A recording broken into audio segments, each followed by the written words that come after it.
Salam sejahtera, salam penuh sukacita bisa berjumpa kembali dengan Bapak Ibu dimanapun Anda berada. Khususnya hari ini saya akan membahas satu topik yang berkaitan dengan keselamatan. Karena itu hal yang sangat-sangat penting. Bukankah tujuan utama kita percaya kepada Yesus Kristus adalah untuk memperoleh anugerah keselamatan? Nah, sebelum kita bahas masalah ini, kita akan berdoa, mohon Tuhan Yesus pimpin kita. Mari kita berdoa. Di dalam nama Tuhan Yesus Kristus kami berdoa. Terima kasih Tuhan atas anugerah, berkat dan pimpinan Engkau. Sehingga pada hari ini kami bisa kembali mengudara. Kami bisa menyampaikan kebenaran firman-Mu melalui YouTube. Sehingga bisa dijangkau dimanapun bagi mereka yang mencari kebenaran. Bagi mereka yang haus akan kebenaran. Dan bagi mereka yang benar-benar ingin memperoleh anugerah keselamatan Engkau. Karena itu Engkau buka jaringan, Engkau pertemukan dengan orang-orang di seluruh dunia, terutama hamba-hamba Tuhan, untuk bisa mencoba mempelajari kebenaran hari ini. Supaya kami mengerti keselamatan memiliki persyaratan, keselamatan memiliki konsep yang jelas. Terima kasih Tuhan, kiranya Roh Kudus yang akan menyertai, Roh Kudus yang akan memimpin kami, sehingga apa yang akan kami dengar pada saat ini membuat kami mengerti dengan baik. Kami siap belajar di dalam nama Tuhan Yesus Kristus. Amin. Bapak Ibu yang saya kasih, hari ini saya ingin mengajak Anda melihat satu tema firman Tuhan, yaitu anak-anak Allah, ahli waris kerajaan sorga. Dengan kata lain, saya yakin semua orang yang percaya kepada Tuhan, tujuan akhir dia percaya Tuhan itu adalah memperoleh anugerah keselamatan masuk sorga. Tapi untuk bisa masuk ke sorga, syarat mutlaknya adalah engkau harus menjadi anak-anak Allah. Karena hanya anak-anak Allah yang akan menjadi ahli waris di dalam kerajaan sorga.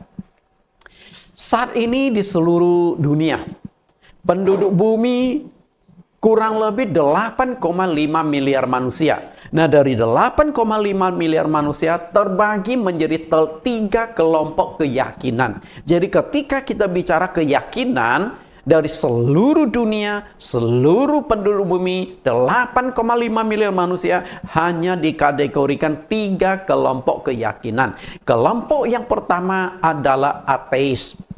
Mungkin Anda merasa heran, loh Pak Nathan, kok ateis punya keyakinan? Ada. Kira-kira keyakinan ateis itu apa? Anda tahu? Banyak orang beranggapan, oh ateis itu nggak percaya Tuhan. Ateis itu tidak punya keyakinan. Anda salah.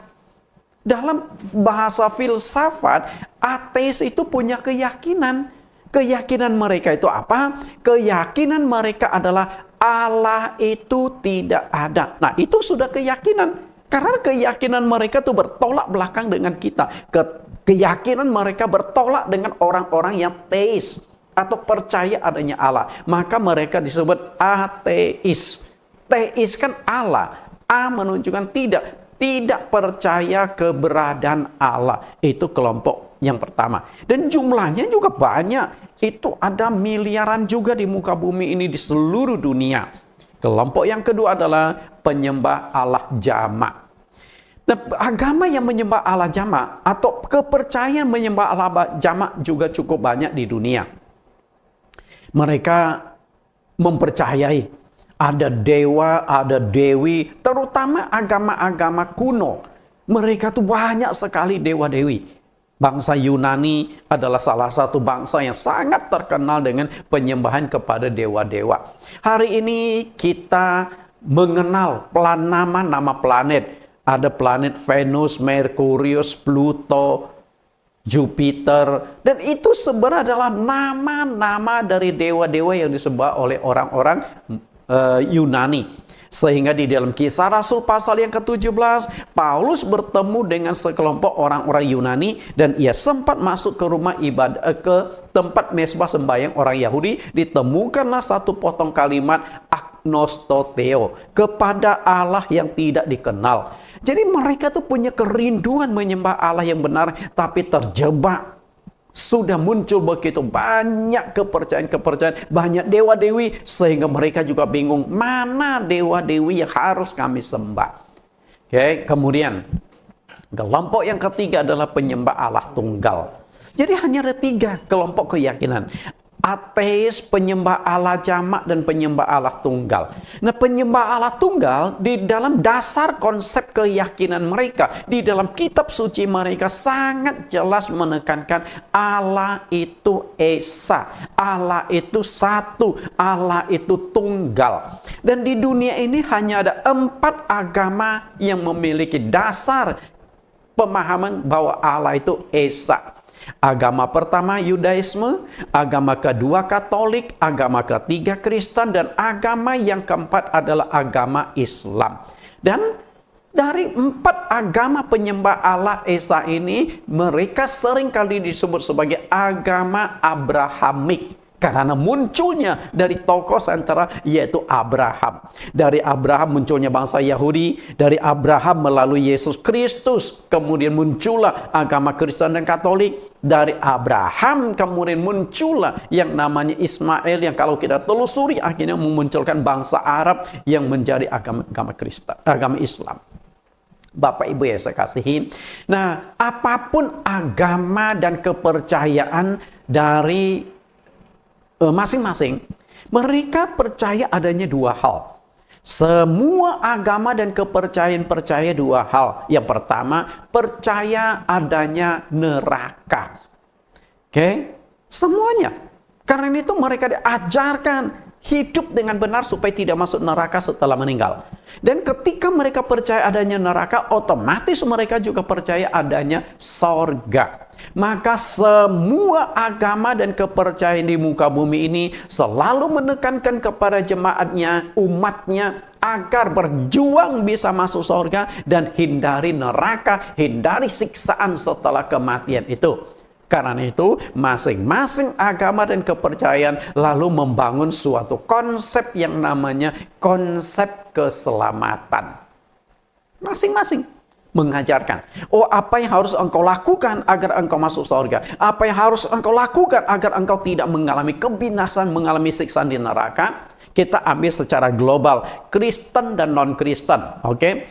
Nah, yang non-Kristen selama ini mereka mengajarkan 3 hal penting untuk bisa memperoleh keselamatan dan terhindar dari siksaan neraka. Yang pertama adalah hidup dengan benar. Jadilah orang yang benar.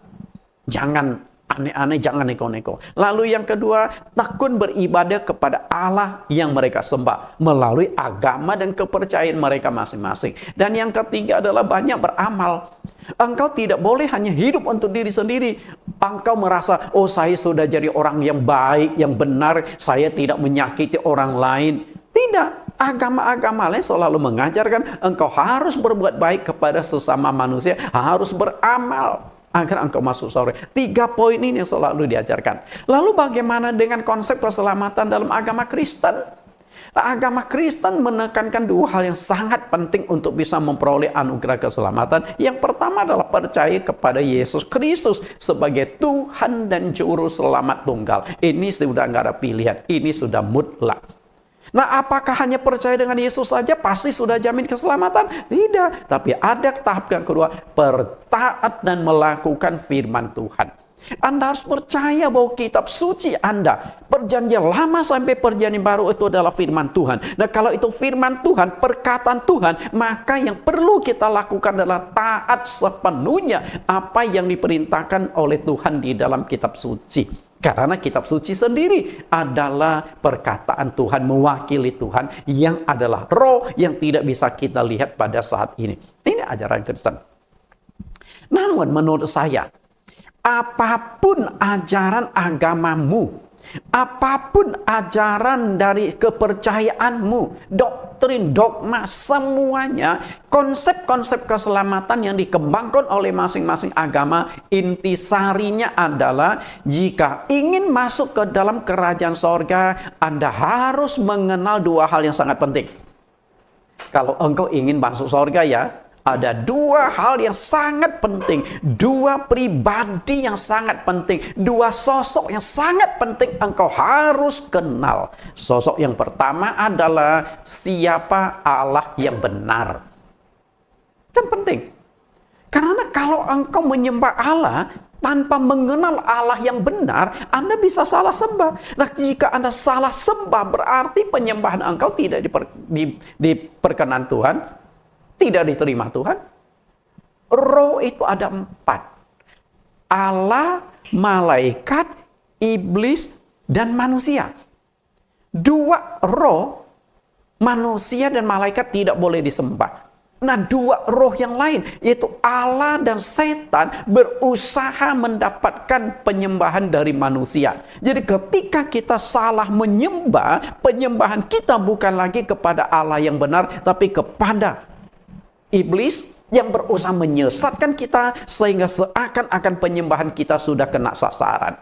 Maka ketika Tuhan Yesus dicobai di padang gurun, iblis memperlihatkan semua kerajaan kemewahan dunia, dan iblis memberikan tawaran, semua kemuliaan dan kemewahan di dunia ini aku berikan kepada engkau dengan satu syarat yang sangat mudah, syarat yang sangat gampang, sembah aku, maka semua itu akan menjadi milikmu.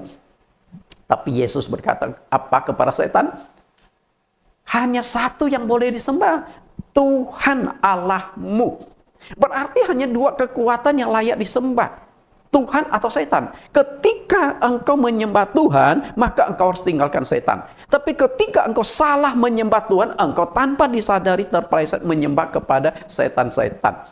Misalnya, menyembah patung-patung berhala, maaf kata, karena di dalam Alkitab mengajarkan patung-patung itu dikategorikan kepada berhala yang tidak boleh disembah. Nah, ketika kita menyembah benda-benda patung itu, berarti kan kita sudah menyembah bukan kepada Tuhan yang benar. Lalu yang kedua, mengenal juru selamat yang diutus oleh Allah yang benar. Allah untuk menyelamatkan manusia, dia membutuhkan seseorang mediator yang berhubungan langsung dengan manusia, yang mengajarkan manusia bagaimana memperoleh anugerah keselamatan. Oke, kita lihat dulu ayat Alkitabnya. Ada 2 orang yang perlu, ada 2 pribadi yang perlu kita kenal untuk bisa masuk ke dalam kerajaan sorga. Yang pertama adalah, kita lihat dulu Yohanes pasal 17 ayat yang ketiga. Inilah hidup yang kekal itu, yaitu bahwa mereka mengenal engkau satu-satunya Allah yang benar, dan mengenal Yesus Kristus yang telah engkau utus. Bapak Ibu perhatikan kalimat yang asalkan saya buat kelap-kelip supaya kita bisa fokus pada kata-kata tersebut. Yang pertama adalah hidup yang kekal.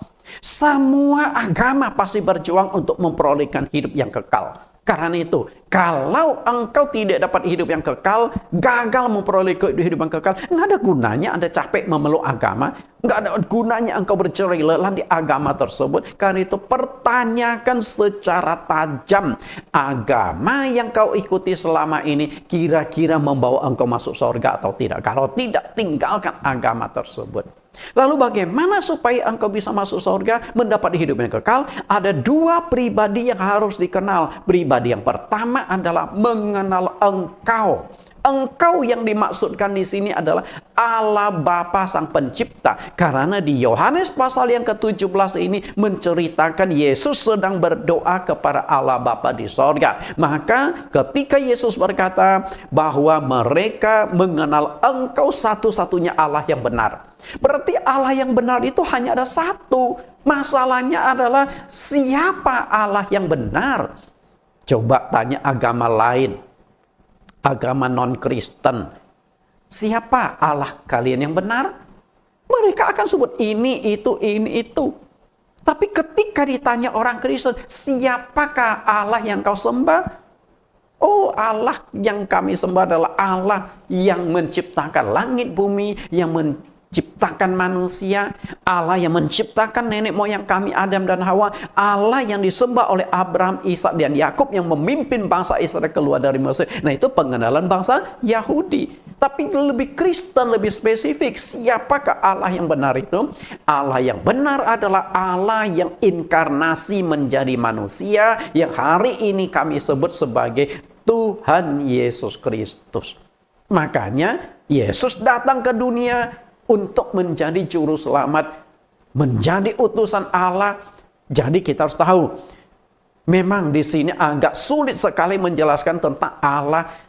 Apakah satu pribadi atau dua pribadi, tiga pribadi? Kalau kita lihat di sini, kelihatan Allah ada dua pribadi, ada Bapa dan ada Anak. Walaupun Roh Kudus tidak dimunculkan di sini, sehingga doktrin Tritunggal atau Roh Kudus membuat kita jadi agak sulit kita pahami. Tapi walaupun sulit, tentu kita akan belajar memahami. Karena itulah saya melakukan penggalian secara mendalam tentang Allah Tritunggal dan Allah Tunggal atau Allah Maha Esa. Ada 20 sesi kalau tidak salah mengenal Allah yang benar. Ada di dalam YouTube, silakan Anda ikuti. Jadi intinya, engkau ingin masuk ke sorga, dapat hidup kekal, engkau harus mengenal Allah di sorga dan harus mengenal Yesus Kristus yang diutus oleh Allah menjadi juru selamat semua umat manusia. Sang Pencipta dan Yesus Kristus yang menciptakan sorga, yang menyediakan sorga bagi kita semua. Itu yang harus kita kenal dengan baik. Setelah mengenal Allah sebagai pemilik sorga dan Yesus Kristus yang diutus ke dunia untuk menyelamatkan semua manusia, maka untuk selamat semua manusia, semua penduduk muka bumi harus percaya kepada Allah dan kepada Yesus Kristus. Kan pemilik sorga. Okay? Karena itu percaya kepada Allah. Dan ketika saya tanya, Anda percaya Allah? Semua agama pasti mengatakan, oh iya, kami percaya Allah. Tapi masalahnya Allah yang mana yang Anda percayai? Karena kadang-kadang kita terjebak menyembah Allah itu secara umum, secara universal, bukan mengenal secara spesifik. Contoh, umum dan spesifik. Suatu hari, mungkin istri saya ke pasar. Saya lalu titip, Ma, tolong belikan ikan ya. Oke, waktu istri saya sampai ke pasar dan istri saya menemukan ada 100 keranjang ikan. Bingung nggak? Karena dia belum tanya, mau makan ikan apa? Kalau masa zaman sekarang mungkin enak, ada telepon, ada handphone, tinggal WhatsApp difotoin. Papi mau makan ikan apa? Saya bisa aja WhatsApp. Kalau nggak ada WhatsApp seperti zaman dulu, nggak ada handphone. Terpaksa kan istri saya harus pulang ke rumah dulu, tanya, Papi mau makan ikan apa? Lalu saya berkata, oh saya kepingin makan ikan kakap. Nah ke pasar lagi tuh. Sampai di pasar, dia akan cari counter atau tempat jual ikan kakap. Nah setelah ketemu ikan kakap, masalah yang kedua muncul. Ternyata ada kakap merah, ada kakap putih. Bingung lagi kan? Terpaksa balik lagi. Papi, kamu mau makan ikan kakap putih atau kakap merah? Oh saya kepingin makan ikan kakap merah. Ya sudah, balik ke pasar lagi. Ketemu sama penjual kakap, dia bertanya lagi, Bu, ibu mau makan, mau membeli ikan kakap merah, air tawar, air asin, atau air payau? Bingung lagi kan? Balik lagi ketemu saya, Papi, itu ternyata ikan kakap merah ada 3 alam loh. Air asin, air tawar, air yang agak payau, yang mana? Saya ngomong, oh saya kepingin makan ikan kakap yang air tawar. Berapa kali bolak-balik. Nah pada spesifiknya, ikan itu universal. Sedangkan ikan kakap air tawar itu spesifik. Oke, sudah fokus. Dan demikian pula, semua manusia menyembah Allah. Tapi Allah yang disembah itu universal. Pencipta langit, bumi, pencipta manusia. Universal. Maunya Tuhan itu adalah mengenal secara spesifik. Siapa dia? Nah, orang Kristen mengenal Allah itu secara spesifik. Yesus Kristus adalah Allah yang menjadi manusia. Bapak Ibu yang saya kasihi, itu spesifiknya. Yohanes 14 ayat 1. Janganlah gelisah hatimu, percayalah kepada Allah, percayalah juga kepadaku. Bapak Ibu perhatikan ayat ini dengan baik. Ada 2 pribadi yang harus dipercaya. Dan 2 pribadi itu satu kesatuan yang tidak terpisahkan. Percayalah kepada Allah, percayalah juga kepadaku. Semua agama di muka bumi ini percaya kepada Allah. Apapun agamamu, Islam, Hindu, Buddha, Konghucu, Shinto, macam-macam semua agama percaya kepada Allah. Tapi mereka tidak percaya kepada Yesus Kristus. Makanya Yesus berkata, tidak cukup engkau hanya percaya kepada Allah, tapi juga harus percaya kepadaku. Kenapa demikian? Kita lihat ayat selanjutnya. Bapa itu adalah pemilik sorga. Allah Bapa adalah pemilik sorga. Sedangkan Yesus Kristus naik ke sorga, menyediakan tempat bagi orang-orang yang percaya kepadanya. Karena itu, harus percaya kepada Allah pemilik sorga, juga harus percaya kepada Yesus yang menyediakan tempat untuk kita di sorga. Masalahnya adalah sorga itu ada berapa? Apakah ada sorganya Islam, sorganya Hindu, sorganya Buddha, sorganya Konghucu, sorganya Islam, sorganya Kristen? Apakah ada seperti itu? Bapak Ibu, sorga hanya satu. Nah, kalau sorga itu hanya ada satu, sang pemilik hanya satu, yaitu Allah Bapa. Berarti kalau kita mau ke sana harus percaya kepada Allah Bapa dan kita harus percaya kepada Yesus Kristus. Kenapa harus percaya kepada Yesus? Lihat ayat yang kedua. Di rumah Bapakku banyak tempat tinggal. Jika tidak demikian, tentu aku mengatakannya kepadamu. Sebab aku pergi ke situ untuk menyediakan tempat bagimu. Jelas nggak? Kemudian ayat yang ketiga, dan apabila aku telah pergi ke situ dan telah menyediakan tempat bagimu, aku akan datang kembali dan membawa kamu ke tempatku, supaya di mana aku berada, kamu pun berada. Inilah iman kekristenan. 2000 tahun yang lampau setelah Yesus disalibkan, mati dikubur 3 hari kemudian bangkit dari kematian. Setelah itu 40 hari berulang kali kepada banyak orang. Bahkan di dalam kitab Korintus dikatakan dia pernah menampakkan diri sekaligus kepada 500-an orang.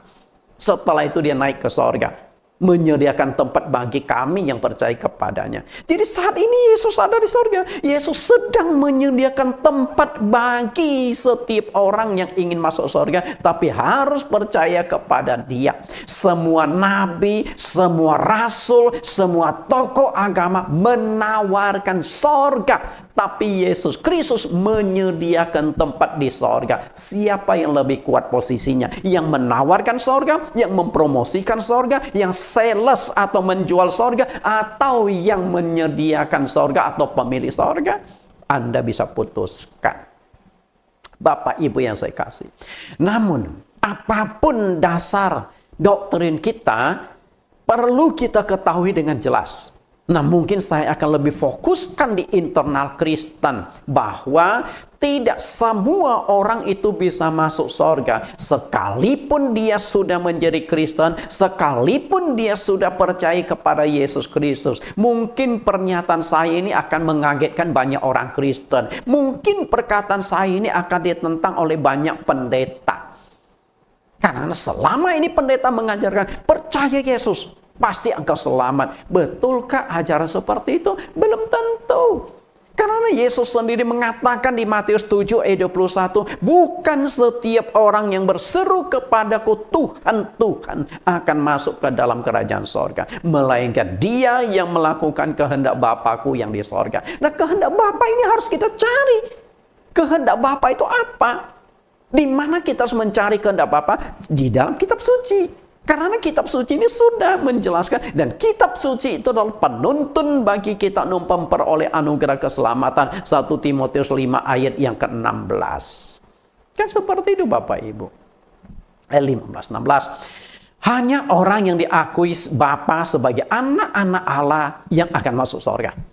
Jadi, hanya orang yang sudah disahkan, hanya orang yang sudah diakui Allah sebagai anak-anaknya, itu yang akan menjadi penghuni kerajaan sorga. Kalau tidak, maka engkau tidak akan menjadi penghuni sorga.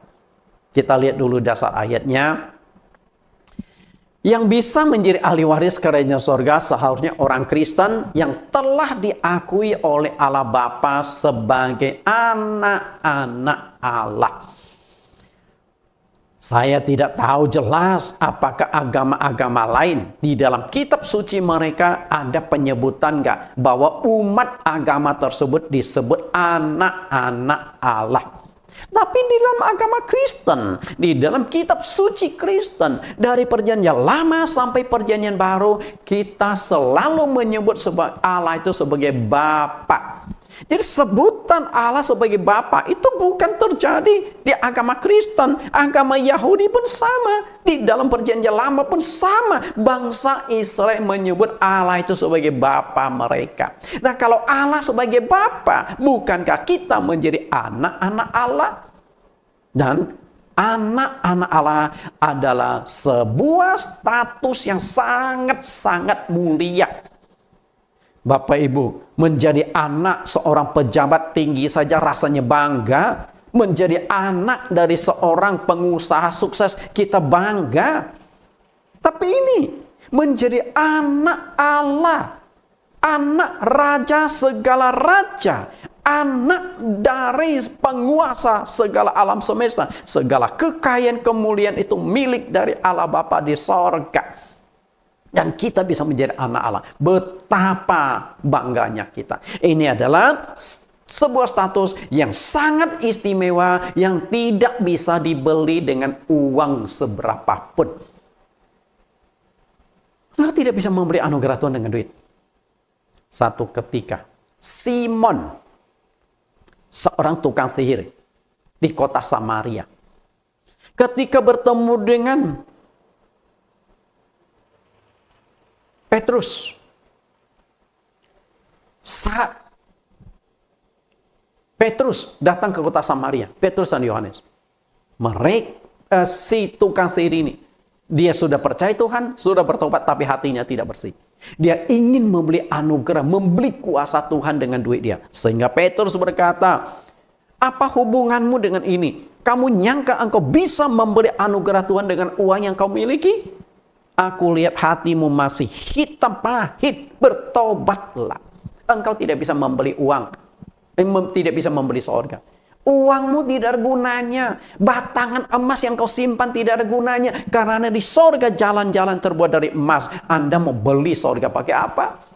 Karena itu, status anak-anak Allah hanya dimiliki oleh pengikut-pengikut Yesus. Nah, kita akan lihat dulu dasar-dasar ayat Alkitab bahwa hanya pengikut Yesus yang akan dapatkan status sebagai anak-anak Allah.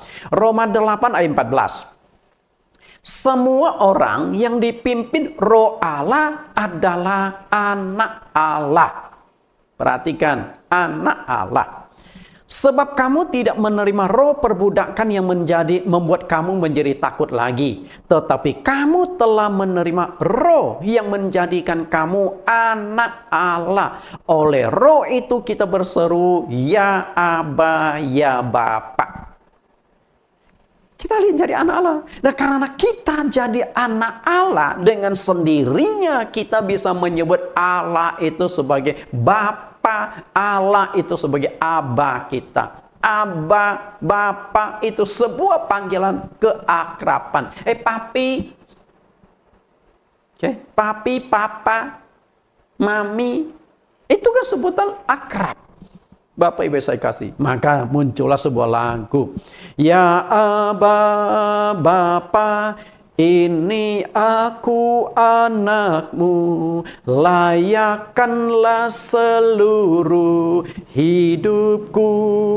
Ya Aba, Bapa, ini aku anakmu, pakailah sesuai dengan rencanamu. Karena Allah itu Bapa kita, kita naikkan pujian, kita berseru, aku anak Allah. Kita lihat di ayat yang ke-16, roh itu bersaksi bersama-sama dengan roh kita bahwa kita adalah anak-anak Allah.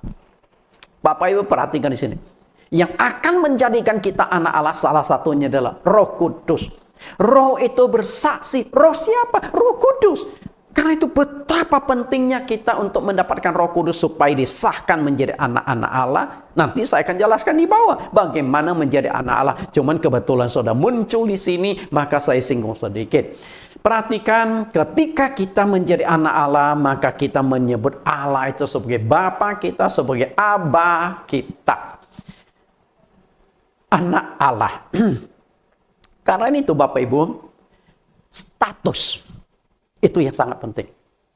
Karena itu tidak ada gunanya kita mengaku kita adalah anak-anak Allah. Nggak ada gunanya kita mengaku Bapa Allah di sorga sebagai Bapa kita kalau kita belum mendapatkan status sebagai anak Allah. Status itu penting. Contoh ya. Seorang anak diadopsi dari panti asuhan oleh sepasang suami istri yang kaya raya. Setelah anak yang di panti asuhan dibawa pulang ke rumahnya, apakah dia sudah otomatis menjadi anak dari orang kaya ini, suami istri ini? Dia sudah nikmati fasilitasnya, tinggal di rumahnya yang mewah, tidur di kamarnya yang bagus, setiap hari makan minum, mendapatkan fasilitas yang baik, pendidikan yang baik. Apakah sudah sah menjadi anak dari orang kaya ini? Belum. Memang secara fisik sudah diakui. Dan dia setiap hari juga memanggil suami istri, mami, papi, boleh nggak apa-apa. Tapi statusnya belum sah. Bagaimana supaya disahkan? Harus diurus dokumentasi legalitasnya sampai ke pengadilan. Sehingga pengadilan ketok palu ini telah sah menjadi anak angkat dari ini. Kalau enggak, itu status itu belum sah. Maka suatu hari kalau suami istri yang kaya raya ini, yang punya anak angkat yang satu ini, meninggal dunia. Dan di bank dia meninggalkan 10 triliun. Anak yang sudah tinggal dari kecil sampai besar bersama dengan dia, datang ke bank, Pak, saya mau ambil uang ayah saya di bank 10 triliun. Nggak mungkin bank langsung serahkan, enggak. Walaupun Anda berkata, saya ini anaknya, bank akan bertanya legalitasnya mana, buktinya apa. Bisa saja semua orang mengaku, tetangga mengaku, oh saya anaknya. Maka Anda harus perlihatkan dokumen legalitas supaya bank lihat dan cocokkan. Oke, benar ini pemilik sah, ahli waris dari orang kaya ini. Walaupun bukan anak kandung, dia bisa menjadi ahli waris. Sehingga bank setelah melihat dan melakukan verifikasi, due diligence. Oh ini benar, ini anak angkatnya yang sah, legal secara hukum, baru 10 triliun itu bisa pindah ke rekening Anda. Sama juga orang Kristen. Apakah engkau sangka dengan aktif beribadah, dengan rajin ke gereja, dengan mengaku Allah itu sebagai Bapakmu, Anda sudah dapatkan status sebagai anak-anak Allah? Saya katakan belum tentu. Mungkin khotbah saya hari ini Anda akan membuat banyak orang terkejut. Mungkin khotbah saya hari ini akan membuat banyak pendeta komplain. Kok ajaran Pak Nathan ekstrim? Kok ajaran Pak Nathan aneh? Enggak ekstrim, enggak aneh. Saya hanya ajarkan sesuai dengan kitab suci. Karena itu Bapak Ibu, status anak Allah penentu ahli waris kerajaan sorga. Karena itulah tema khotbah kita hari ini. Anak Allah, ahli waris kerajaan sorga. Betapa pentingnya mendapatkan status sebagai anak-anak Allah. Banyak sekali hamba-hamba Tuhan, banyak sekali umat Kristen berpikir bahwa untuk menjadi anak-anak Allah itu mudah. Asal engkau percaya Yesus saja, engkau sudah dapatkan status sebagai anak Allah. Betulkah itu? Saya katakan tidak semudah itu. Pendeta-pendeta, Anda jangan diskon sorga besar-besaran. Anda jangan obral sorga. Sorga terlalu mahal untuk orang yang tidak sungguh-sungguh berjuang memperoleh kerajaan sorga. Jika di dunia kita ingin dapatkan emas 1 kilo saja, kita perlu berjuang mati-matian. Coba di rumahmu ada nggak batangan emas 1 kilo? 1 kilo sekarang itu sudah hampir 2 miliar. Apakah engkau punya uang di 2 miliar di rumahmu? Maaf kata ya, bukan melecehkan Anda loh. Banyak orang yang tidak punya duit di rumah. Tabungan di bank hanya mungkin ratusan ribu. Tapi di sorga, jalan-jalan terbuat dari emas. Emas nggak laku di sorga.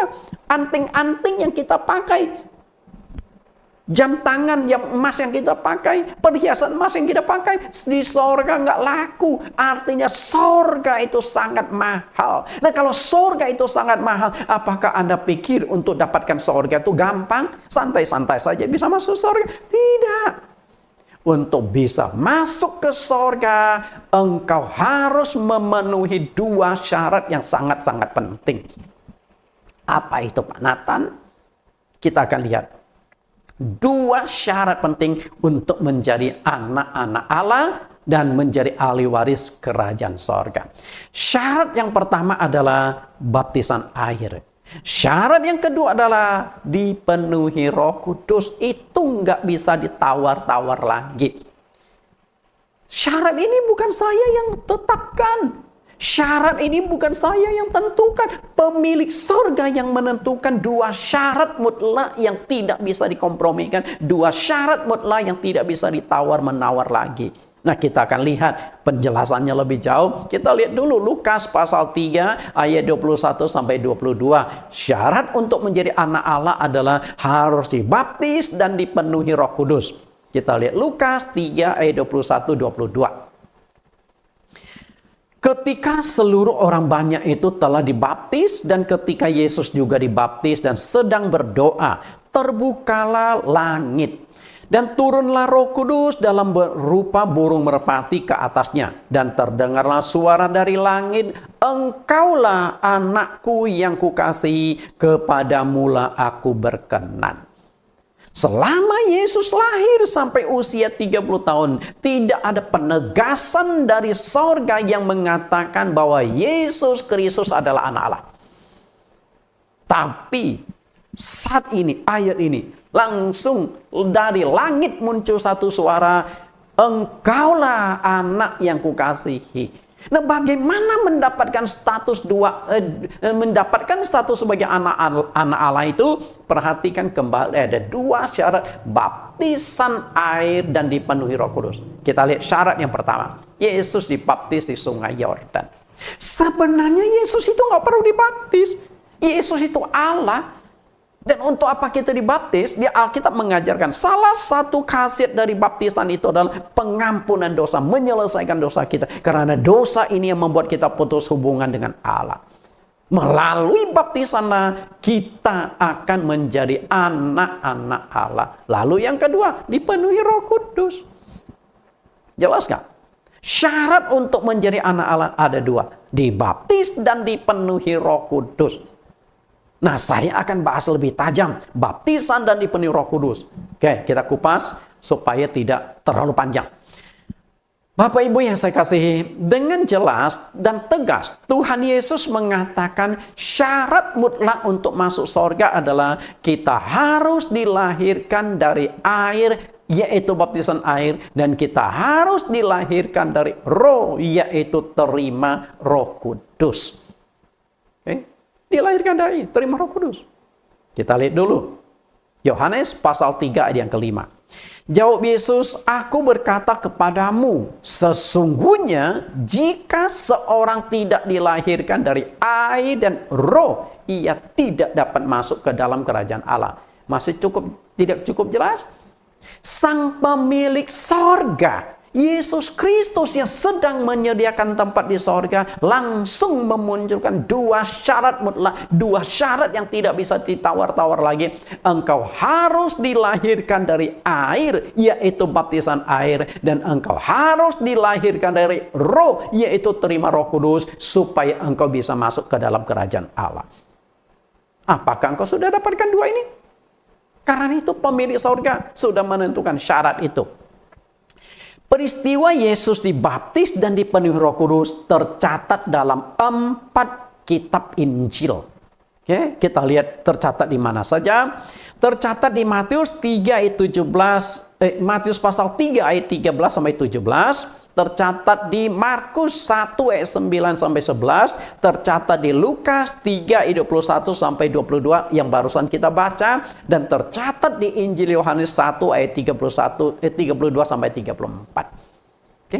4 Injil semuanya mencatat dengan sangat lengkap bahwa Yesus dibaptis dan Yesus dipenuhi Roh Kudus. Lalu muncul suara dari sorga yang mengatakan, inilah anakku yang kukasihi. Suatu peristiwa di dalam Alkitab, jika dicatatkan secara berulang-ulang, itu menunjukkan bahwa itu sangat penting, sangat serius untuk diketahui dan dijalankan oleh jemaat.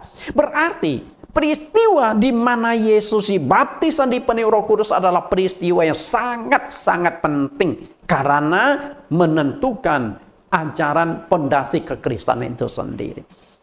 Yesus sebenarnya tidak perlu dibaptis. Yesus tidak perlu menerima Roh Kudus karena Roh Kudus itu rohnya Tuhan Yesus sendiri, roh Allah Bapa itu sendiri. Bapak Ibu yang saya kasih di dalam Tuhan. Tapi sebelum itu Yesus ingin kasih contoh. Oke, kita masuk ke bagian yang pertama. Menjadi anak Allah, kita dapatkan status itu melalui baptisan air. Baptisan air. Kita lihat dasar ayatnya. Melalui baptisan air kita akan disahkan menjadi anak-anak Allah. Galatia 3 ayat 26-27. Sebab kamu semua adalah anak-anak Allah karena iman di dalam Yesus Kristus. Karena kamu semua yang dibaptis dalam Kristus telah mengenakan Kristus. Perhatikan koneksi hubungan antara status anak-anak Allah dengan baptisan air. Perhatikan kalimat yang akan saya buat kelap-kelip supaya Anda fokus memperhatikan kata itu. Anak-anak Allah. Kita semua ingin menjadi anak-anak Allah. Tapi untuk bisa menjadi anak-anak Allah ada syaratnya. Dan syarat yang pertama yang dimunculkan di ayat ini adalah dibaptis dalam Kristus. Artinya engkau harus dibaptis dengan air supaya engkau disahkan menjadi anak-anak Allah. Banyak ayat yang menekankan bahwa melalui baptisan kita disahkan sebagai anak Allah. Yesus sudah kasih contoh. Seharusnya Yesus nggak perlu dibaptis karena dia manusia, dia Allah, dan yang membaptis dia itu manusia. Yohanes Pembaptis. Jadi terkesan Yohanes Pembaptis lebih tinggi dari Allah. Betul? Karena Yohanes membaptis Yesus. Sama juga pendeta membaptis seorang jemaat. Nggak mungkin dong posisi pendeta di bawah jemaat. Pasti pendeta itu utusan Tuhan yang membaptis jemaat. Yohanes utusan Tuhan. Yesus juga utusan Tuhan. Dan Yohanes juga mengatakan, setelah aku akan datang dia yang lebih besar daripada aku. Membungkuk dan membuka tali kasutnya pun aku tidak layak. Yohanes tahu posisi dia lebih kecil dari Yesus, lebih rendah dari Yesus. Lalu kenapa dia membaptis Yesus? Karena Yesus memang sengaja datang ke Yohanes untuk dibaptis. Untuk apa? Memberikan contoh bahwa melalui baptisanlah kita akan dapatkan status sebagai anak-anak Allah. Tapi masalahnya kita lihat lebih jeli. Dibaptis dalam Kristus. Artinya itu apa? Dibaptis dalam Kristus artinya adalah dibaptis dalam nama Yesus Kristus. Oke? Jadi bukan sembarang dibaptis. Anda juga harus melihat baptisan Anda sudah benar atau tidak. Dan bukan dibaptis dalam nama Bapa dan Roh Kudus. Nah, ini yang jadi persoalan nih. Persoalan. Banyak pendeta-pendeta yang melakukan baptisan dalam nama Bapa dan Anak dan Roh Kudus. Acuan ayat yang mereka pakai adalah Matius 28 ayat yang ke-19. Karena itu pergilah, jadikanlah semua bangsa muridku dan baptislah mereka dalam nama Bapa dan Anak dan Roh Kudus. Banyak pendeta melakukan baptisan dengan model seperti ini. Tapi saya ingin katakan kepada Anda, cara sebutan dalam baptisan itu bukan dalam nama Bapa, Anak, dan Roh Kudus. Bukan. Mungkin Anda akan berkata, loh Pak Nathan, ini kan sudah jelas, sudah tertulis. Dan perkataan Yesus sendiri, baptislah mereka dalam nama Bapa, Anak, dan Roh Kudus. Oke, saya akan jelaskan sedikit Bapak Ibu. Kitab suci itu nggak sesederhana yang Anda bayangkan. Kadang-kadang Anda tidak bisa telan, tidak bisa pegang berdasarkan hurufnya. Kalau Anda mau pegang ayat Alkitab berdasarkan hurufnya, ketika Yesus berkata, jika ada orang yang menampar pipi kananmu, berikanlah pipi kirimu. Mau Anda praktekkan seperti itu? Mau? Literal seperti itu? Bonyok itu pipi. Lalu Yesus berkata, jika matamu menyesatkan cungkil, jika tanganmu menyesatkan potong, jika kakimu menyesatkan dipotong. Anda siap menjalankan ayat itu? Orang Kristen, orang Katolik seluruh dunia akan cacat semua. Buntung, mata buta. Karena siapa yang tidak pernah berbuat dosa dengan matanya, tersesat dengan matanya. Betul? Karena itu kadang-kadang ada kata kalimat tertentu yang tidak bisa kita pegang berdasarkan hurufnya. Memang di dalam Matius 28 ayat yang ke-19 ini dengan jelas Tuhan Yesus katakan, baptislah mereka dalam nama Bapa, Anak, dan Roh Kudus. Namun Anda harus tahu, perintah ada, pelaksanaan tidak ada. Anda boleh cari. Nggak usah cari di perjanjian lama. Karena perjanjian lama itu belum membahas tentang baptisan, perintah baptisan. Perjanjian baru saja. Biar kita cari lebih sempit. Kalau Anda temukan satu saja ayat, satu saja kasus atau peristiwa di mana pernah dilakukan baptisan dengan sebutan dalam nama Bapa, Anak, dan Roh Kudus, saya siap berhenti jadi pendeta. Bukan menantang, bukan sombong. Enggak ada Bapak Ibu. Enggak ada satupun ayat yang mengatakan baptisan dilakukan di dalam nama Bapa, Anak, dan Roh Kudus. Tidak ada. Gereja dengan baptisan air memiliki hubungan yang sangat erat. Karena di gerejalah ajaran, di gerejalah doktrin baptisan air itu diajarkan dan dipraktekkan. Bagaimana seandainya gereja yang engkau ikuti salah mempraktekkan, salah mengajarkan tentang baptisan air, bukankah Anda juga ikut salah? Bapak Ibu yang saya kasihi di dalam Tuhan Yesus. Bagaimana jika baptisan air yang dijalankan, dipraktekkan itu keliru? Masalahnya adalah, apakah Allah akan mengakui sebuah baptisan yang tidak sesuai dengan cara, tidak sesuai dengan petunjuk, tidak sesuai dengan kehendak Dia? Efesus pasal 4 ayat yang kelima, Paulus menjawab, satu Tuhan, satu iman, satu baptisan. Kalau Allah itu hanya satu, mungkinkah Allah itu memberikan macam-macam baptisan? Tidak. Jika Yesus itu hanya satu, mungkinkah Yesus satu-satunya yang diutus oleh Allah Bapa ke sorga akan memberikan perintah melakukan baptisan dengan berbagai macam cara-cara? Enggak. Lalu kenapa Yesus berkata, baptislah mereka dalam nama Bapa, Anak, Roh Kudus? Sedangkan di Alkitab tidak ada praktik baptisan dalam nama Bapa, Anak, Roh Kudus. Karena itu, tujuan kita dibaptis dari awal saya sudah katakan untuk mendapatkan status sebagai anak-anak Allah. Ketika baptisan yang Anda terima itu tidak sesuai dengan Alkitab, status sebagai anak Allah itu belum tentu Anda dapatkan. Jangan main-main dengan baptisan. Jangan anggap enteng masalah baptisan, karena sangat menentukan sebuah status anak-anak Allah. Maka ketika Yesus dibaptis di Sungai Yordan, dipenuhi Roh Kudus, langit terbuka, inilah anakku yang kukasih, kepadanya aku berkenan. Bapak Ibu yang saya kasihi, sakramen baptisan air di Sinode Gereja GCC.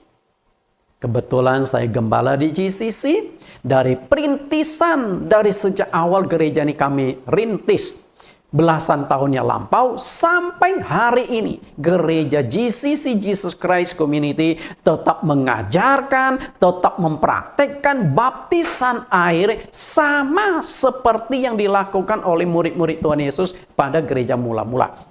yaitu gereja yang berdiri setelah Roh Kudus diturunkan pada hari Pentakosta. Pada saat itu sekitar 3.000 orang dibaptis.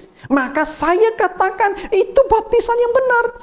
Baptisan gereja awal, karena saat itu belum muncul macam-macam cara baptisan, belum muncul macam-macam doktrin. Cara baptisan mereka bagaimana? Sebutan baptisan di gereja awal dalam nama Tuhan Yesus, bukan dalam nama Bapa Roh Kudus. Oke, kita lihat bukti ayatnya ya. Oke, kita lihat bukti ayatnya. Kisah Rasul pasal 2 ayat 38. Ini 3.000 orang dibaptis setelah dengarkan khotbah Petrus di hari Pentakosta. Jawab Petrus kepada mereka, bertobatlah dan hendaklah kamu masing-masing memberi dirimu dibaptis dalam nama Yesus Kristus untuk pengampunan dosamu, maka kamu akan menerima karunia Roh Kudus. Kisah Rasul pasal 8 ayat 16. Ini satu kota penduduk Samaria. Filipus, salah satu dari 7 diakan yang diangkat di kota Yerusalem, memberitakan Injil di kota Samaria. Dan saat itu dia sempat bertemu dengan seorang bernama Simon, seorang tukang sihir itu. Nah, seluruh penduduk kota Samaria akhirnya terima Yesus Kristus, akhirnya mereka dibaptis. Cara baptisannya dalam nama Tuhan Yesus. Lalu, Kisah Rasul 10:48. Waktu Petrus sedang berkhotbah di rumah Kornelius. Kornelius sudah mengumpulkan banyak sekali sanak famili dan keluarga. Kornelius itu bangsa Romawi. Kebetulan dia seorang perwira tentara Romawi.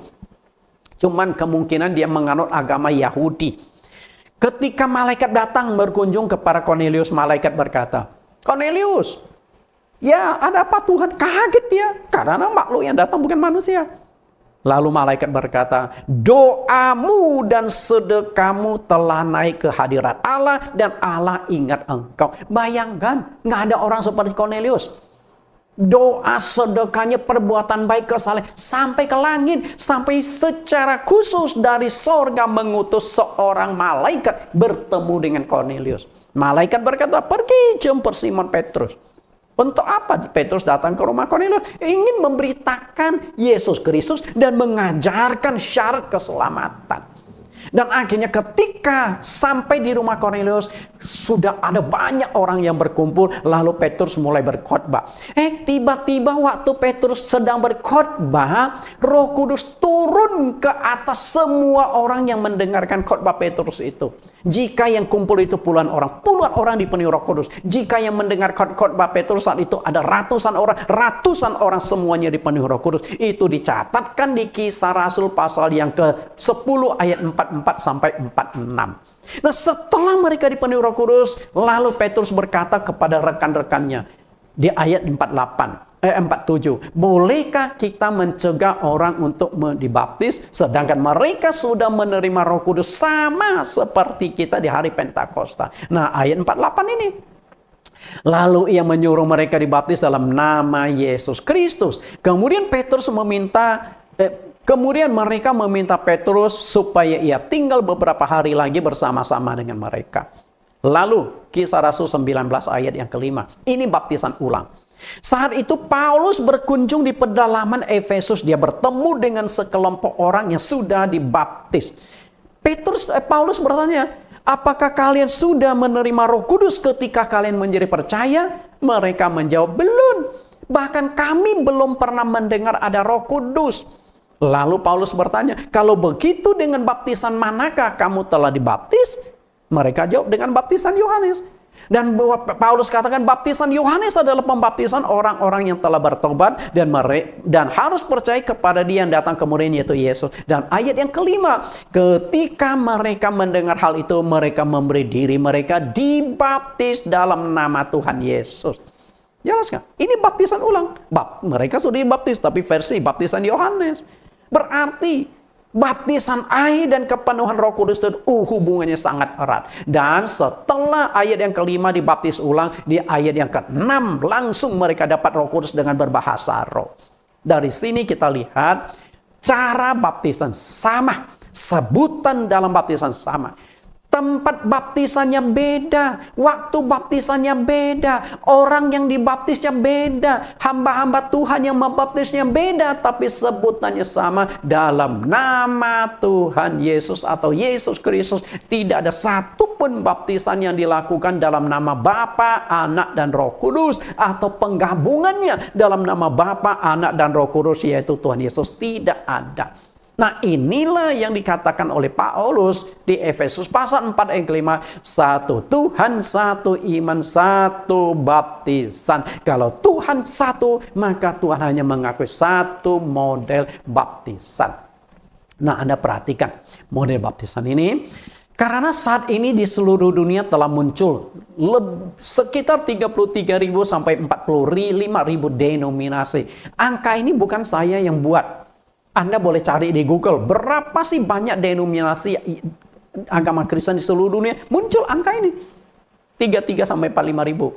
Nah, gereja punya doktrin yang berbeda-beda, maka doktrin keselamatan yang sangat diperlukan adanya sebuah standarisasi. Karena sudah macam-macam baptisan, standarisasi sangat diperlukan untuk mengetahui baptisan seperti apa yang harus kita jadikan standar yang benar. Bapak Ibu yang saya kasihi, di dalam standarisasi itu sangat-sangat diperlukan dalam segala bidang kehidupan. Tanpa standarisasi, pasti terjadi kekacauan. Setiap orang bisa buat aturannya sendiri, buat standarnya sendiri. Bukankah kehidupan akan menjadi kacau? Saya berikan satu contoh, standarisasi dalam dunia bisnis. Oke, standarisasi dalam dunia bisnis. Standarisasi ini harus bisa diterima oleh semua pelaku bisnis. Karena itu standarisasi yang bersifat universal, diterima di seluruh Indonesia, diterima di seluruh dunia. Contoh standarisasi, 1 kilo standar berat 1 kilo sama dengan 10 on. Ini standar. You mau di Jakarta, di Jawa, di Sumatera, di Papua, 1 kilo tetap 10 on. Bukan hanya di Indonesia, di seluruh dunia 1 kilo dengan 10 on. Nah, kalau ada timbangan lain, mungkin pasti dicocokkan. Timbangan mereka begini, dan dicocokkan 10 on. Tetap, kalau enggak, transaksi di dunia pasti kacau. Beli emas 1 kilo, gimana kita hitung? Karena masing-masing negara punya standar. Lalu standar jarak 1 kilo sama dengan 1 kilo sama dengan 1000 meter. Kalau nggak ada standarisasi, Olimpiade nggak bisa melakukan pertandingan olahraga. Menurut standar Indonesia 1 kilometer sama dengan 500 meter karena malas berlari. Kacau nggak? Kacau. Kemudian standar ukuran 1 meter sama dengan 100 sentimeter. Itu kan standar. Sudah umum. Okay? Karena itu, jika bertolak dari kehidupan masyarakat duniawi atau sekuler, sekarang kita pindah ke dunia rohani, khususnya urusan gerejawi. Jika di dunia ada standarisasi, bagaimana dengan gereja-gereja zaman sekarang yang begitu banyak muncul denominasi dengan doktrin yang berbeda-beda, yang satu dengan yang lain mengklaim mereka punya itu paling benar, sedangkan ajarannya beda-beda. Standar mana yang harus kita pakai, Bapak Ibu? Perhatikan kata urusan gerejawi. Gereja juga memerlukan standarisasi doktrin. Tujuannya apa? Agar tidak terjebak mengajarkan suatu ajaran yang menyimpang, bahkan cenderung sesat. Maka perlu ada standar. Jangan keluar dari standar, jangan keluar dari garis itu. Masalahnya adalah ajaran denominasi mana yang harus kita jadikan standar kebenaran. Karena masing-masing punya standarnya, masing-masing punya caranya, termasuk baptisan. Baptisan, standar baptisan mana yang harus kita pakai agar baptisan kita tidak keliru? Bapak Ibu yang saya kasih, menurut saya standar doktrin yang harus dipakai adalah doktrin gereja awal. Ya, ini gereja yang berdiri setelah Roh Kudus diturunkan hari Pentakosta. Saya akan berikan 3 alasan. Yang pertama, gereja awal adalah gereja yang berdiri sesuai dengan janji Tuhan Yesus. Di hadapan murid-murid Tuhan Yesus di Matius pasal 16 ayat 18-19, Yesus berkata, "Aku akan mendirikan jemaatku." Dan alam di atas batu karang ini aku akan mendirikan jemaatku, dan alam maut tidak akan menguasainya. Dan aku akan berikan kunci kerajaan sorga kepada Petrus ya. Sehingga apa yang kau ikat di dunia akan terikat di sorga, apa yang kau lepaskan di dunia akan terlepas di sorga. Otoritas gereja milik Tuhan ada dua, yaitu tidak dikuasai alam maut, berarti ada jaminan keselamatan bagi umat yang ada di gereja itu. Kemudian, apa yang kau ikat di dunia terlepas ikat di sorga, lepas di dunia terlepas di sorga, artinya koneksi langsung dengan sorga. Karena itu kan gereja milik Tuhan, pasti berkoneksi langsung dengan sorga. Dan itu sangat penting untuk mencatatkan nama Anda di dalam kitab kehidupan. Lalu yang kedua, gereja awal didirikan oleh kuasa Roh Kudus, bukan manusia. Saat itu Roh Kudus yang diturunkan hari Pentakosta inilah yang menggerakkan 3.000 orang yang dibaptis. Begitu dibaptis akhirnya menjadi jemaat gereja awal. Gereja awal bukan didirikan kuasa manusia. Bukan pakai duit, bukan pakai fasilitas, bukan pakai orang terkenal. Hanya khotbah seorang nelayan kecil bernama Petrus menggerakkan 3.000 orang siap terima Yesus dan dibaptis. Kuasa Roh Kudus yang bekerja. Lalu yang ketiga, saat itu baru hanya ada satu aliran gereja. Standar ajaran satu-satunya yang benar. Karena Anda mau pakai standar mana lagi? Karena saat itu hanya ada satu denominasi gereja. Hanya ada satu doktrin. Makanya satu Tuhan, satu iman, satu baptisan masih berlaku pada saat itu. Maka saya tegaskan, cara atau standar baptisan yang harus kita ikuti adalah baptisan rasul-rasul gereja awal. Kita lihat, inilah baptisan. Cara, tempat, sebutan, dan sikap. Cara baptisan di dunia saat ini ada 3, percik, selam, dan bendera. Kemudian tempat baptisan ada yang melakukan di sungai, kolam, dan laut. Lalu yang di kolam ada lagi melakukan di kolam renang, kolam gereja, dan ada bak berisi air. Pokoknya bak berisi air bisa selam dipakai. Kemudian sebutan dalam baptisan di Alkitab ada 2. Dalam nama Bapa, Anak, dan Roh Kudus dicatatkan di Matius pasal 28 ayat 19. Kemudian dalam nama Tuhan Yesus dicatatkan dalam Kisah Rasul pasal 2 ayat 38, pasal 8 ayat 16, pasal yang ke-10 ayat 48, dan pasal 19 ayat yang ke-5. Nah, karena ada 2 versi, lalu banyak pendeta bingung, lalu dilakukan penggabungan. Muncullah konsep ini. Dalam nama Bapa dan Anak dan Roh Kudus, ya ini Tuhan Yesus. Konsep ini nggak ada di Alkitab. Itu ciptaan sinode gereja, ciptaan manusia. Saya tahu siapa menciptakan konsep ini, tapi nggak elok saya katakan. Kemudian sikap. Waktu di selam itu menundukkan kepala atau membelah telentang atau telungkup.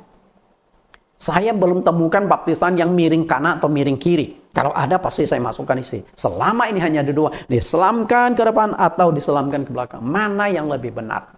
Nah, dari cara baptisan yang berbeda-beda, semua denominasi, apapun denominasi Anda sudah saya masukkan ke sini. Tinggal Anda ambil sesuai dengan doktrin Anda. Pertanyaannya adalah, apakah cara baptisan yang berbeda-beda itu di mata Tuhan sah, oke-oke saja dan sah-sah saja, atau ada masalah? Kembali lagi Paulus tegaskan di dalam Efesus pasal 4 ayat 5, satu Tuhan, satu iman, satu baptisan. Nah, kalau satu baptisan berarti baptisan yang harus seragam. Dari macam-macam baptisan ini kita akan lihat baptisan yang dilakukan pada gereja awal seperti apa. Yang pertama, cara baptisan yang dilakukan di gereja awal adalah baptisan selam. Bukan baptisan percik, apalagi baptisan bendera. Kemudian tempat baptisan, di tempat di mana harus dilakukan di sumber air. Nah, yang namanya sumber air di dalam Alkitab, ada 3 tempat yang pernah dicatatkan di Alkitab dilakukan baptisan. Setelah saya pelajari 3-nya mengacu pada sumber air. Pertama adalah sungai. Yohanes melakukan baptisan di Sungai Yordan. Tapi selain Sungai Yordan, Yohanes juga pernah melakukan baptisan di Ainon. Ainon itu sendiri adalah sumber air. Kemudian yang kedua adalah laut. Dicatatkan di dalam 1 Korintus 10 ayat 1 sampai ayat yang kedua. Ketika bangsa Israel melewati Laut Merah, ternyata itu disimbolkan baptisan laut. Dan yang ketiga adalah oasis. Sida-sida dibaptis oleh Filipus adalah di padang gurun. Nah, itu oasis. Hanya 3 tempat ini. kolam, nggak ada baptisan di kolam. Pada zaman Tuhan Yesus ada 2 kolam yang terkenal, kolam Siloam dan kolam Bethesda. Dan akhirnya kedua macam kolam ini namanya dipakai untuk rumah sakit Siloam, rumah sakit Bethesda, tapi tidak dipakai untuk baptisan karena bukan sumber air. Lalu sebutan dalam baptisan kita sudah belajar dalam nama Tuhan Yesus. Lalu cara baptisan diselamkan ke depan ke belakang, saya menekankan dibaptis dengan sikap menundukkan kepala. Bapak Ibu, ini intisari baptisan. Oke, kita ambil intisarinya baptisan itu. Cara baptisan selam, tempat, sungai, laut, oasis, dan 3-nya mengacu pada sumber air. Dan sebutan dalam nama Tuhan Yesus, sikap diselamkan ke depan. Inilah ajaran Rasul untuk baptisan. Dan itu sangat penting. Sangat penting karena menentukan engkau dapatkan status anak Allah atau tidak. Kalau engkau salah, ya status anak Allah itu dipertaruhkan di sana. Baptisan air itu sangat penting karena itu adalah kesatuan dari amanat agung Yesus Kristus yang memiliki kaitan erat dengan keselamatan. Maka kita lihat dulu amanat agung. Markus 16 ayat 15. Lalu ia berkata kepada mereka, pergilah ke seluruh dunia, beritakanlah Injil kepada segala makhluk. Nah, ketika beritakan Injil, lalu ada yang mau percaya. Lalu tahap selanjutnya adalah siapa yang percaya dan dibaptis akan diselamatkan, tetapi siapa yang tidak percaya akan dihukum.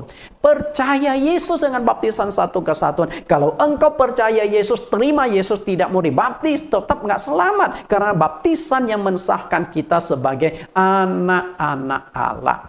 Tuhan Yesus bukan hanya sekedar memberikan perintah melakukan baptisan air bagi setiap orang yang mau percaya kepadanya. Dan Dia sendiri sebagai Tuhan memberikan contoh. Datang ke sungai Yordan dibaptis oleh Yohanes. Karena Tuhan Yesus takut kalau dia hanya perintah baptis, tapi nggak berikan contoh yang jelas, orang bisa salah. Sudah ada contoh saja masih orang bisa salah. Yesus sudah memberikan contoh baptisan itu harus di sumber air, yaitu di sungai Yordan. Orang tidak lakukan. Buatlah kolam, buatlah bak. Yesus sudah kasih contoh baptisan yang Alkitabiah harus lakukan baptisan selam. Masuk ke sungai Yordan, tetap muncul baptisan percik. Kalau sudah ada contoh saja, enggak mau taat, apalagi tanpa contoh. Baptisan sangat penting karena menentukan status kita sebagai anak-anak Allah. Oke? Baptisan selesai. Kita belajar yang kedua. Yang kedua, untuk mendapatkan status anak Allah adalah engkau harus dipenuhi Roh Kudus. Oke? Harus dipenuhi Roh Kudus. Kenapa bisa demikian? Dipenuhi Roh Kudus itu sangat penting karena Roh Kudus adalah meterai dari sorga. Tentu engkau tidak asing lagi dengan meterai. Meterai adalah alat pengesahan. Meterai adalah alat pengukuhan. Ternyata dari zaman perjanjian lama, perjanjian baru sampai zaman sekarang, meterai itu masih tetap dipakai sebagai legalitas. Kita lihat dulu dasar ayatnya. Roh Kudus memeteraikan kita menjadi milik Allah dan akan menjadi ahli waris sorga. Efesus 1 ayat 13, di dalam Dia kamu juga, karena kamu telah mendengar firman kebenaran, yaitu Injil keselamatanmu. Di dalam Dia kamu juga ketika kamu percaya dimeteraikan dengan Roh Kudus yang dijanjikan itu. Perhatikan, dimeteraikan dengan Roh Kudus. Lalu fungsi Roh Kudus sebagai meterai itu apa? Ayat yang ke-14. Dan Roh Kudus itu adalah jaminan bagian kita sampai kita memperoleh seluruhnya, yaitu penebusan yang menjadikan kita milik Allah untuk memuji kemuliaannya. Perhatikan, milik Allah. Berarti Roh Kudus itu pengesahan, mengesahkan saya, mengesahkan Anda sebagai anak Allah. Maka ketika Yesus dibaptis di sungai Yordan, lalu keluar dari air baptisan, Roh Kudus turun, lalu terdengar satu suara dari sorga. Inilah anakku. Oke, anakku, perhatikan kataku. Bapa di sorga mengatakan, ini anak gue, ini anak saya. Berarti ketika kita dibaptisi penuh Roh Kudus, dari sorga sudah mensahkan kita anak-anak Allah. Itu nggak bisa kompromi lagi. Anak-anak Allah. Karena itu, Lalu bagaimana kalau Anda belum ada Roh Kudus? Nah, lihat perkataan Rasul Paulus sangat keras sebagai koreksi doktrin. Roma 8 ayat 9, tetapi kamu tidak hidup dalam daging, melainkan dalam roh. Jika memang roh Allah diam di dalam kamu, tetapi jika orang tidak memiliki Roh Kristus, ia bukan milik Kristus. Perhatikan, roh Kristus maksud di sini adalah Roh Yesus atau Roh Kudus. Itu adalah Roh Kristus, disebut juga Roh Allah. Karena Roh Kudus itu Roh Yesus juga Roh Allah. Allah itu roh. Dan kalau engkau belum memiliki Roh Kudus, engkau bukan milik Kristus. Dan kalau engkau bukan milik Kristus, apakah engkau akan memperoleh keselamatan? Ingat, Roh Kudus itu mensahkan kita sebagai anak-anak Allah. Berarti kalau kita belum disahkan sebagai anak Allah, kita tidak akan menjadi ahli waris kerajaan sorga. Roh Kudus itu adalah metra yang mengesahkan kita milik Allah. Roh Kudus itu menjadi semacam tanda. Saya ingat betul, waktu kecil orang tua saya itu suka pelihara bebek. Jadi kebetulan kalau bebek itu kami nggak kasih makan, hanya sediakan kandang. Jadi kalau malam bebeknya akan datang kembali masuk kandang. Tapi kalau sudah pagi kita tinggal buka pintu kandang, dia akan keluar cari makan sendiri di sawah, di sungai, dimanapun. Tapi malam dia balik lagi. Uniknya. Nah, masalahnya adalah ketika kami pelihara bebek, banyak tetangga juga pelihara bebek. Nah, persoalannya adalah ketika bebek ketemu sama bebek tetangga, cep, mereka tuh seringkali akhirnya lupa. Kadang-kala suka ngajak, tidur di tempat saya enak loh. Jadi kadang-kala bebek di kandang kami, kadang-kala sedikit, tapi kadang-kala banyak. Setelah telusuri, rupanya bebek suka ngajak untuk nginap temannya. Akhirnya gimana? Karena jumlah bebek itu sangat penting, mempengaruhi telurnya. Biasa bebek itu suka juga sore setelah masuk kandang atau malamnya bertelur. Jadi ketika bebek keluar ke sawah, kita tinggal pungut telurnya. Akhirnya solusinya kami datang ke tetangga, ayo kita kasih tanda sama bebek kita masing-masing. Lalu di kaki bebek kami ikat dengan kain kuning, lalu dia ikat dengan kain merah. Jadi kalau sudah malam kita tukar-tukaran bebek. Ya, itu tanda. Sehingga setiap kali kami melihat ada bebek yang talinya kuning, berarti milik kami. Kalau yang merah, yang warna lain itu milik tetangga. Itu berarti memetaikan, cara membedakan. Ya. Karena itu tidak ada gunanya kita berdoa, bernyanyi, berseru dan mengaku bahwa kita adalah anak Allah. Nggak ada gunanya. Ya Aba, Bapa, ini aku anakmu. Nggak ada gunanya. Kalau dari sorga tidak mengakui kita sebagai anak-anak Allah. Ya, tidak mengakui kita. Lalu bagaimana supaya kita diakui oleh anak Allah? Sehingga Yesus katakan, bukan setiap orang yang berseru kepada Tuhan akan masuk surga, tidak terjadi pada Anda. Anda harus dipenuhi Roh Kudus. Karena hanya Roh Kudus inilah yang mensahkan, melegalkan kita sebagai anak-anak Allah. Galatia 4 ayat 6. Dan karena kamu adalah anak, maka Allah telah menyuruh roh anaknya ke dalam hati kita yang berseru, ya Aba, ya Bapa. Roh anaknya yang dimaksudkan di sini Roh Kudus. Roh Kudus masuk ke dalam diri kita, maka kita sudah disahkan sebagai anak-anak Allah, sehingga baru layak kita sebut Allah sebagai Bapa kita. Nah, cuman masalahnya adalah begini. Masalahnya, apa sih tanda bukti seseorang jemaat sudah dipenuhi Roh Kudus? Karena secara prinsip semua orang Kristen mengaku mereka sudah dipenuhi Roh Kudus, apalagi pendeta-pendeta. Rasanya malu kalau pendeta mengaku, oh Kak, saya belum tahu Roh Kudus seperti apa. Malu. Jadi semua pendeta merasa sudah dipenuhi Roh Kudus. Pertanyaan saya, buktinya apa? Kalau nggak bisa dibuktikan dipenuhi Roh Kudus, sama aja bohong. Mungkin lalu mulai tafsiran, oh kalau kita menghasilkan buah-buah roh, maka kita sudah dipenuhi Roh Kudus. Bapak Ibu, buah roh itu berbicara karakter, bicara sikap. Berarti biksu-biksu Buddha semua dari penuh Roh Kudus. Banyak biksu Buddha yang karakter jauh lebih baik daripada pendeta-pendeta. Karakter jauh lebih baik dari orang Kristen. Cornelius, karakternya kurang apa? Dia Sampai namanya sudah tercatat di sorga. Malaikat datang diutus. Cornelius, doamu dan sedekahmu telah naik ke hadirat Allah. Apakah Cornelius sudah dipenuhi Roh Kudus? Apakah Cornelius sudah dibaptis? Belum. Justru Petrus datang ke rumahnya untuk memberitakan dua hal, dibaptis dan dipenuhi Roh Kudus. Nah, tanda bukti dipenuhi Roh Kudus kita akan lihat di Kisah Rasul pasal 2 ayat 33. Supaya kita lihat lebih jernih tentang ciri-ciri orang yang dipenuhi Roh Kudus. Kisah Rasul 2 ayat 33, dan sesudah ia ditinggikan oleh tangan kanan Allah dan menerima Roh Kudus yang dijanjikannya itu, maka dicurahkannya apa yang kamu lihat dan dengar di sini. Perhatikan dua kata, penentu seseorang dipenuhi Roh Kudus atau tidak. Ketemu nggak dua kata itu, Pak? Saya berikan waktu 5 detik. 1, 2, 3, 4, 5. Apakah Anda sudah ketemu ada 2 tanda khusus orang dipenuhi Roh Kudus? Jadi bukan sekedar mengaku, 2 tanda ini ada apa enggak? Oke, kita lihat. Tanda pertama, kedua tanda itu dilihat dan didengar. Kita analisa lebih jauh. Kata dilihat. Ketika seorang dipenuhi Roh Kudus bisa dilihat, artinya ada gejala fisik yang bisa ditangkap indera mata.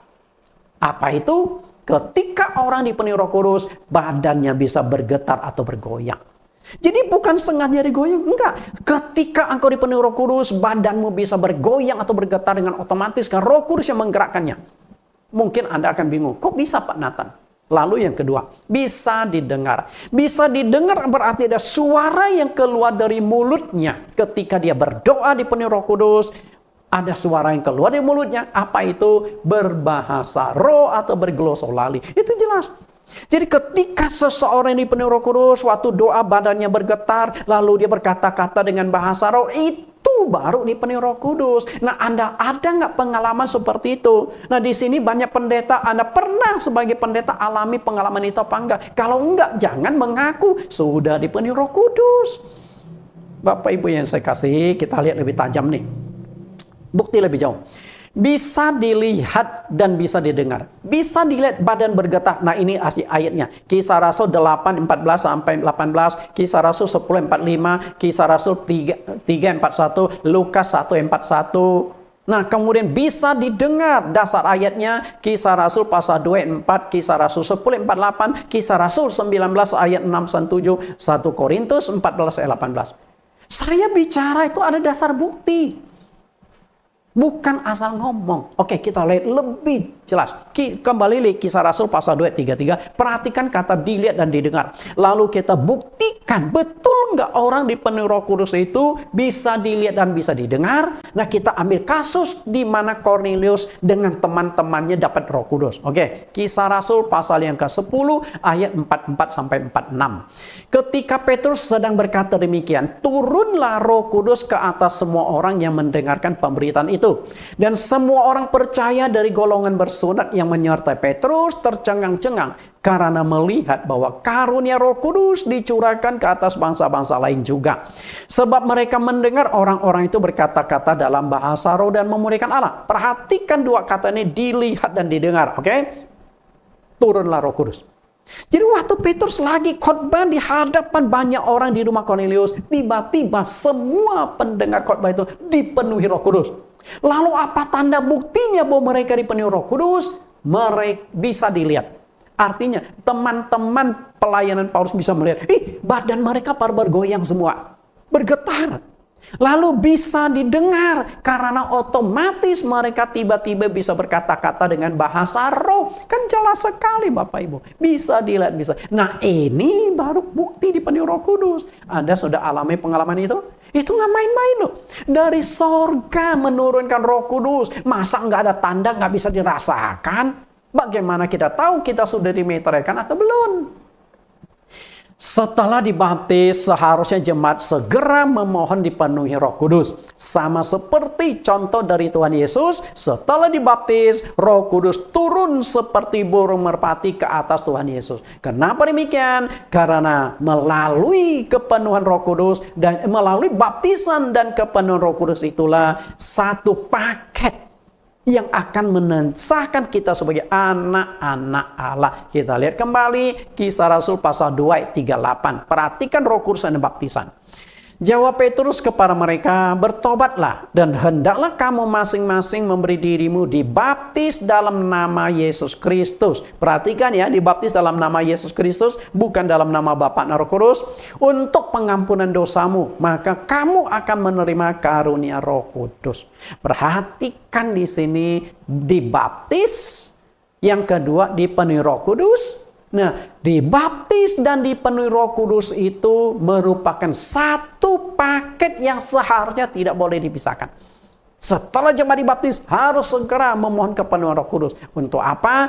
Satu paket atau dibaptis dan dipenuhi Roh Kudus inilah yang akan mensahkan kita sebagai anak-anak Allah. Dan kalau kita adalah anak-anak Allah, otomatis kita adalah ahli waris kerajaan sorga. Sudah jelas khotbah saya hari ini, Bapak Ibu? Nah, untuk terakhir kita akan menonton sebuah cuplikan video tanda-tanda orang dipenuhi Roh Kudus. Yang tadi saya sudah katakan, bisa dilihat, bisa didengar. Nah, lihat videonya.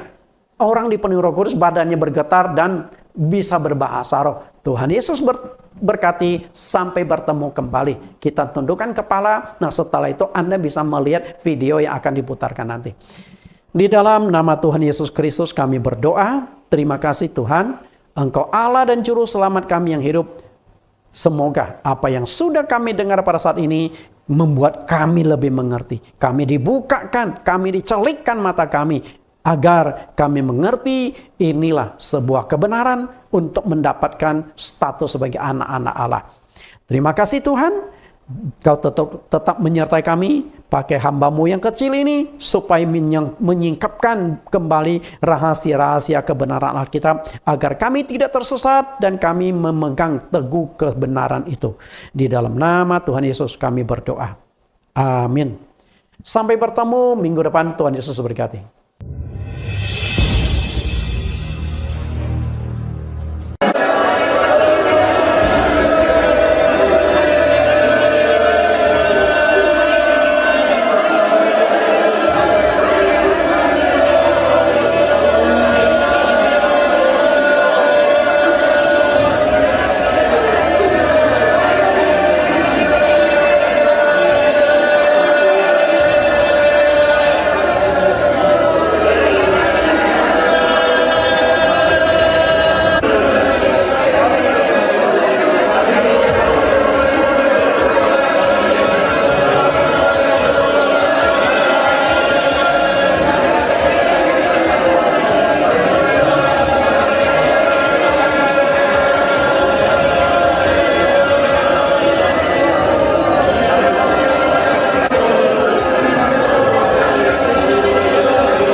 Amin.